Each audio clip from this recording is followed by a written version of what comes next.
Ce sont 3 experts français qui ont donné cette formation. Pendant 10 jours, les judokas ont été outillés en combat au sol, les passages de ceinture, entre autres. J'ai retenu beaucoup de choses, comme les passages de ceinture, kata waza, le combat au sol. Je ne connaissais pas, je ne pouvais pas me battre au sol.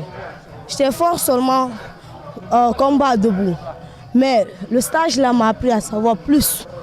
Une nouvelle approche, c'est ce que les experts sont venus apporter au judo guinéen. Ces conseillers techniques de la Fédération guinéenne de judo pensent que l'objectif est atteint. On a beaucoup d'échéances qui arrivent, et donc c'était histoire de les mettre en forme, corriger des défauts, donner des conseils par rapport à ce qu'il faut comme attitude au niveau du judo international. Voilà, il y a des contraintes, etc. Il y a des choses qu'on ne connaît pas d'instinct.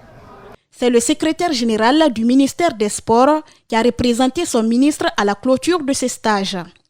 Il se souvient que c'est le judo qui a rapporté à la Guinée ses premières médailles sous l'ère CNRD. Il assure que toutes les dispositions sont prises pour accompagner la fédération. On voudrait qu'on continue à nous apporter des médailles, mais aussi à représenter la Guinée à l'échelon international, parce que cette compétition, c'est des compétitions internationales. Donc autant permettre et prendre toutes les précautions maintenant, et ce qui traduit les différentes formations, et qui doivent capitaliser aujourd'hui, implémenter, afin de le mettre à l'œuvre pour apporter beaucoup plus de médailles. Le ministère des Sports ambitionne de construire des terrains de proximité multidisciplinaires dans les 12 prochains mois à Conakry et à l'intérieur du pays afin de permettre aux jeunes de pratiquer leur sport de prédilection.